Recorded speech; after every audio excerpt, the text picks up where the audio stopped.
Alright, hello everyone, my name is Shep, welcome back to the Butcher Circus. Today we are playing against D, I think his name is actually Dimon, and it looks like he's bringing a Quadra AoE team right here. Yeah, that is a Hellion with Hemlock and Savage Gauntlets. There's also a Shieldbreaker with Impale. So, yeah, normally I typically go Transform Slam, but considering just the sheer amount of AoE that he has, I'm gonna start off by dropping a Beast Vial. So what are we playing today? Well, we're playing most definitely a Stress team, and we're bringing an Antiquarian, which is a pretty usual setup, but we're bringing her with the Impossible Glyph, which is a trinket you don't usually see her with, because the other offensive trinkets she has are a lot better. You know, she has a Materia Pestis to make her blights just really powerful, and other than that, she usually prefers to go for defensive trinkets like Tears of the Lost, Black Climate Mirror, even Monkey's Paw for the dodge. You can stack both of those together. So you really don't see Impossible Glyph, you know, being used all that much, but it is a pretty decent trinket as we'll see just in a bit. I am going to use a command here, just because the Abomination's Repulse isn't really that accurate, so we're going to use a command that's also going to be useful for the Antiquarian and for the Flagellant. Instead of going for a Bolster first, which I would definitely also like, we're just going to go for that so the Abomination doesn't miss any repulse, and now he actually has more crit chance. So if he gets a crit, I called it, if he gets a crit, that means he's going to get the damage buff, so the next crit is going to hit even harder than that. So that was a pretty good outcome for us. Okay, so the thing about the Impossible Glyph is it's giving the Antiquarian plus 20% stress dealt, which on any other character would be really good, like the Houndmaster, and on the Antiquarian it's still pretty good, because it's buffing her stress from 8 to 10. So, I mean, it buffs it up by 2 stress minimum, and also if she gets crits like that, then yeah, she's gonna do a lot of stress. So plus 20% stress dealt is pretty good. It has a lot of Flash Powder synergy, because it gives her 30% debuff skill chance. So Flash Powder becomes a really good move. You don't usually want to use Flash Powder if you're playing a stress team like this, but it is good for clutching out kills, or in case there's a really stronger pass that you just can't afford to just hit into. For example, Highman with Vendetta. Right now we're gonna drop this Rain of Sorrows, 19% crit chance because that Crimson Hook. Unfortunately no crits, but that is still a lot of damage being added onto his team. So even if the Antiquarian gets pulled here, she can just use Take Cover or just even move back naturally, but I feel like I'm gonna use Take Cover just so he doesn't go Puncture again. And then the Abomination will be back in position 3 to keep spamming that Beast Smile. So this isn't too bad of a situation for us. Now, which finishing character does he have? It is the Antiquarian. He does have that Materia Pestis, so he's doing a lot of DOT to us. He's definitely playing this really well, going for a stun on my Antiquarian, so he played that absolutely perfectly, and I definitely misplayed, because since he goes first, he managed to punish my Antiquarian by using Puncture and then immediately going for the stun. So that means my Abomination is definitely gonna have to skip an action, but I'll let it be until the end of the turn, essentially. So I'm not gonna let that happen just yet. Right now I'm gonna use the Bolster because he doesn't have any extra accuracy buffs, and I do have a reasonable amount of dodge on this Antiquarian, so that could be really useful. Yeah, his team is really lacking the accuracy here. It is really lacking, but if he gets a quick and early kill on my Antiquarian, this could be disastrous. I wonder if he goes for Pierce. Probably not, because no matter what he does, I think my healing is activated already with the Flagellant. Yeah, I'm gonna drop down to 14 HP, which is just enough for me to drop a Redeem, in case he does decide to go for something like that. He says 60. He sent a message saying 60% hit chance. and then he said, shit, it didn't work. Yeah, that happens when you go for 60, so the Bolster immediately coming in clutch. I want to keep my dodge, I want to keep my Flagellant action. I'll go here because I doubt that he does 14 damage with anything, honestly. I'm gonna drop another Rain of Stars because we don't have enough DOT on the backline, and also a little bit more stress. You know, it can't hurt, right? Typically I'd have a defensive Flagellant with a team like this, but today I just felt like going a little more all out with the Crimson Hook Rain of Stars because it's such a good synergy. It just hurts so much. Plus 25% stress dealt versus bleeding means we're doing 15 stress to each character, because of course both Punish and Rain of Stars are bleed abilities, and they both benefit both from the stress dealt and the bleed skill chance and the crit, because a Flagellant does get a really decent amount of crit once you start stacking command and once he gets lower on HP. And if you stack that with Crimson Hook, you're gonna start getting a lot of crits. Okay, I'm gonna click... No, actually, if he goes breakthrough, my riposte doesn't even matter.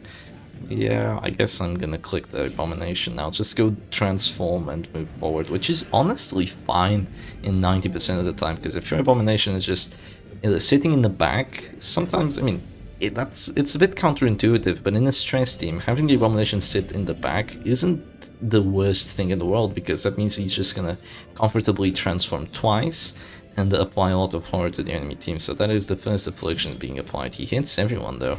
That's gonna be enough duty. Oh no, it isn't. He didn't get the blight. The blight did not apply to my antiquarian. Oh, that is nasty. He could have gotten a 50-50 kill right there, but he didn't.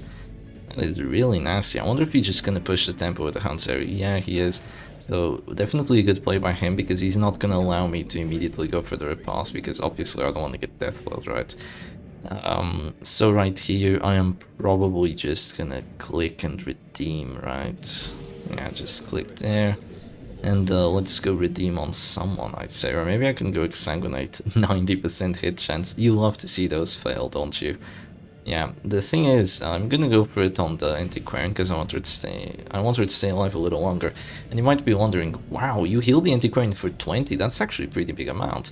Yeah, the thing is, instead of running the Monkey Spy, I'm actually bringing the Black Diamond Mirror, which is also giving us plus 15% max HP, so instead of her having just 29, which is really not a lot, she goes up to 34 because of the Black Diamond Mirror, so she's still relatively tanky. 34 is not a laughable amount. He goes for a very powerful Pierce on my Abomination, definitely a good play by him. That means I'm gonna have to go de-transform heal, so that's going to be riposte essentially over for us, guys. Unfortunately, it's going to be riposte pretty much over. I'm going to drop another Festering Vapors, hopefully get the crit buff.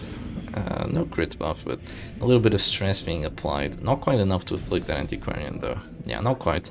Oh, just barely, just barely. Yeah, but the Bella will definitely do it. So that's good. He doesn't have any Virtue chance, so this is a nice situation for us.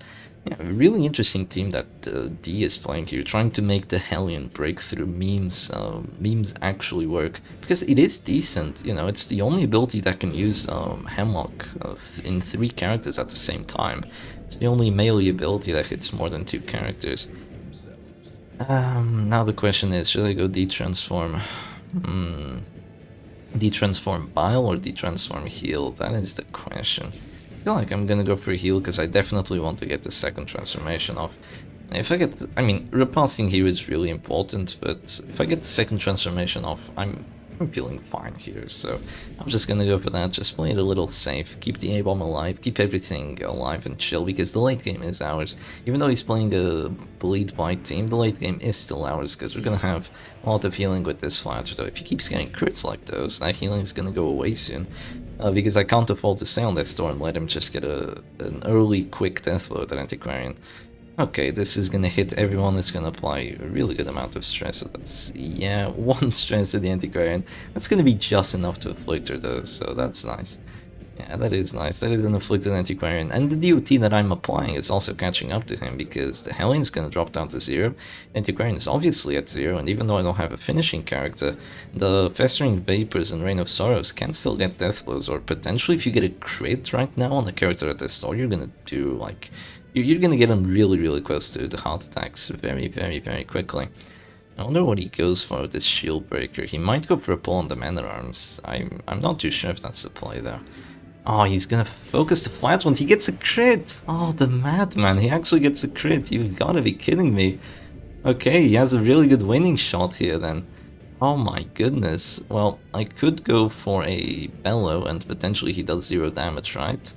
That's an idea. I'm dazed, but I have 2 characters dazed, so I'm gonna be able to act after this. Oh, after 2 rounds. He's gonna get both their AoE characters. What is the best play here? Well, definitely either a guard or a Bellow. Bellow is adding us protection, right? You know what, I'm gonna go for a Bellow, because it's gonna reduce the damage dealt by, you know, a considerable amount, because we're gonna have 40% prot, and the Centigrade is gonna be at that store with Irrational.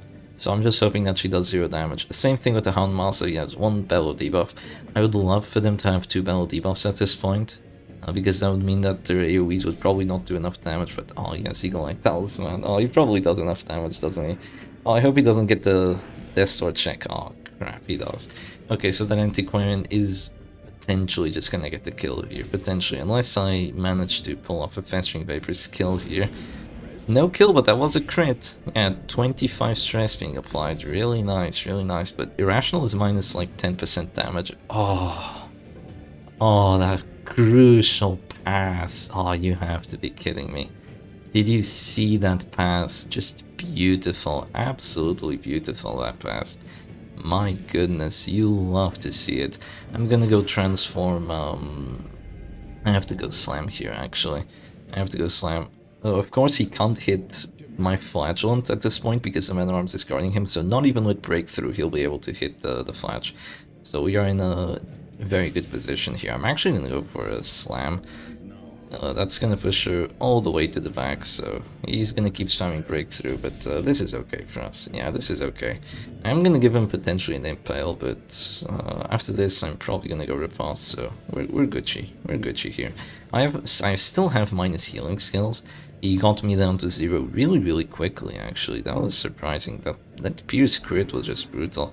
He's gonna go Breakthrough, but of course he can't hit the Flash. I saw that crit there, looked like a death blow.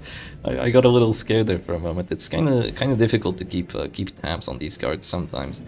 Okay, yeah, that is the Abomination at that store. I might just go for another Redeem here, even though I have minus healing skills. Oh, the crit 28. So we're getting really lucky here. Redeem crit chance is 12%, and the chance for Irrational to pass is 5%. So having those pull through, my goodness, you have no idea how lucky I'm being. There is justice in this world. There is justice in this world, or maybe there isn't, because this is really not too great. You can see that he's taking his time. He's definitely thinking, okay, I need to pull this through. Oh my god! Antiquarian with the finisher stab just kills that Hellion. He says, thanks, I guess, in the messages.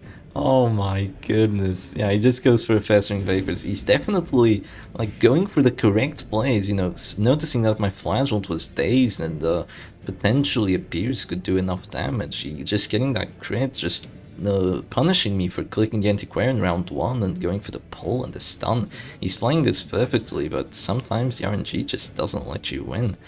Okay, I feel like a Festering Vapors here is gonna do a whole lot. But first things first, I'm gonna go de-transform Biles, so in case he wants to go Hanseri, I will say no, I don't think so. And in case he wants to go Impale, I will do the exact same thing, just apply a lot of DOT and a lot of stress at the same time. So Doggy goes Masochistic, so say goodbye to your dodge on that Doggy. The Shieldbreaker also doesn't have a lot of dodge, because she does have Viper Spear Tip and Fang Talisman. I guess that's how he did so much damage, because of that Fang Talisman.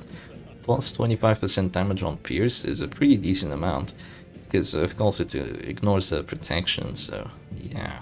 He could go for some kind of puncture play.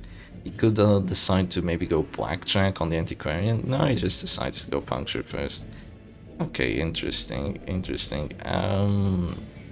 I feel like Take Cover is an idea. Take Cover is definitely an idea. If I don't, he's definitely gonna go stun on the Antiquarian. I mean, that's pretty much a confirm. But I feel like I can lose her at this point. I'm instead gonna drop a Festering Vapors. Ah, 76% hit chance. I wanted to just hit that Antiquarian so she would drop down to 0, take a lot of stress from it, and then the Bellow would kill her. But she gets that dodge, even though she's irrational and only has 10 dodge. So the 6 accuracy from the Impossible Glyph really not helping us all that much here. Because of course, even if I cause her to have a heart attack while she's even at 1 HP, that means she stays alive.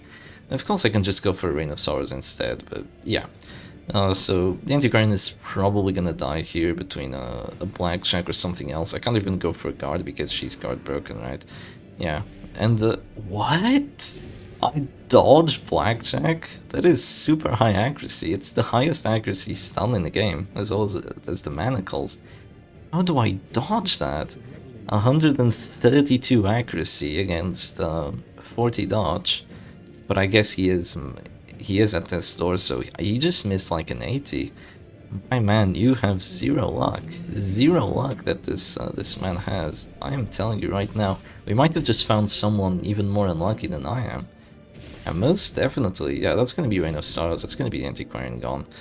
And honestly, he's gonna have a really hard time just trying to deal with anything because, I mean, if you had gotten that earlier kill on the Flagellant, maybe with the Hounseri, or if the Antiquarian didn't pass, he definitely could have taken this match, but as it stands, he's gonna have a really hard time. Of course, the Man Arms, I mean, if I didn't have the Flagellant and once the Antiquarian dies, there's gonna be no more transformations from the A-Bomb, but the Beast Spell is still gonna be really good. But the thing is, the Man Arms in this kind of matchup, his only real use isn't spamming Bellow, because, well, obviously, Blights don't care about your damage debuffs, and it's not going to be doing a lot of stress. It's not really that great, and he's going to be taking a lot of duty and dying very, very quickly. His focus here is just to keep the rest of the team alive, essentially. I am gonna show you the power of the Flash Powder, so whenever you see a character like this, you can just drop a Flash Powder, though how much heart does he have? Yeah, at this point it's just better to go for Festering Vapors. I mean, we even get to 25% death. I've never seen a man as unlucky as this guy, honestly. I'm not even joking, this guy is super unlucky.